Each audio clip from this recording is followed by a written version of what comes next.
This is the Peace Arch standing near the westernmost edge of the U.S.-Canadian border, 30 miles south of the Olympic City, between Blaine and Washington State, and Surrey, British Columbia. This was dedicated in 1921 to commemorate the treaty that ended the War of 1812 between the U.S. and Great Britain. Remember, Canada was a British colony. That was a long time ago, but the inscription on the arch sums up the relationship. May these gates never be closed. We share more than a long border, of course. No dotted line can divide our joint stewardship of a treasure of natural riches. From the Atlantic to the Pacific, and back again. Shorelines, wild rivers, and Great Lakes, vast forest and grasslands, precious ores buried in majestic mountains, and wildlife everywhere. From sea to shining sea. Canada and the United States share another unique quality. They're immigrant nations, destinations for people around the world who long for political freedoms, economic opportunity, and a long tradition of compassion. Our two nations have the largest trading relationship in the world. $1.5 billion transacted every day. The two-way trade at the Ambassador Bridge between Detroit and Windsor alone equals all American exports to Japan. And we're so comfortable as neighbors. 200 million people cross the common border every year. Canada, some may be surprised to learn, is America's largest oil supplier, and the United States is Canada's #1 tourist destination.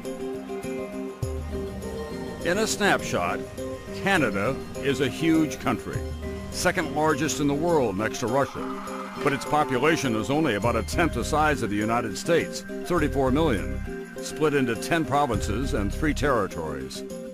90% of Canadians live within 100 miles of the U.S. border, residing in world-class cities, thriving farms and smaller towns. With good reason. Life in the Canadian North is only for the hardy. It is remote and oh so cold. The coldest day ever recorded in North America occurred in 1947 in Snag, Yukon, minus 81 degrees, not including wind chill. Jesse the Sponge. Canadians are so generous, they share with us their brightest stars in music, comedy, acting, sports, and journalism. And if you're in a fight, you want the Canadians on your side. They were in World War II before we were. They were there on D-Day, in the air and on the beaches. They've been America's most reliable partners in Afghanistan, and it's been costly and painful. Now, when Canada loses a warrior in that distant land, the nation pauses and honors the fallen along what is called the Highway of Heroes outside of Toronto. Even their diplomats have been there for us. In 1980, a year before the conclusion of the Iranian hostage crisis, 6 American embassy personnel would escape from Iran in an operation organized by Canadian Ambassador Ken Taylor. The United States is thanking Canada for rescuing those 6 American diplomats from Iran. Taylor hid the Americans after the U.S. Embassy was stormed, created fake Canadian passports, then flew the Americans out of Tehran with a bogus cover story. The 6 in disguise as a mod-looking Hollywood film crew, allegedly researching a prospective sci-fi flick. Now, all these years later, Taylor has admitted he was formerly working for the CIA, and if the Iranians had discovered he was an American spy, he would have been in big, big trouble. In our darkest hours, Canada has been with us.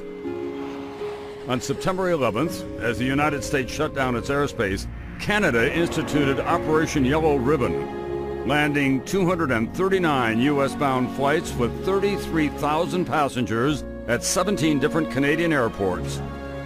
And then, amid the uncertainty that followed, entire communities housed and fed those thousands of passengers for days afterward.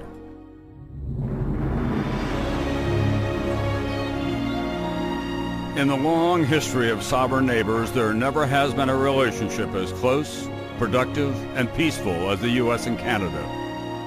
We share a continent and so much more. Speaking before the Canadian Parliament, President Kennedy summarized the relationship this way. Geography has made us neighbors. History has made us friends.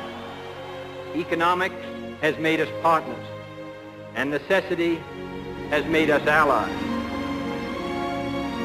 Those whom nature hath so joined together, said Kennedy, let no man put asunder.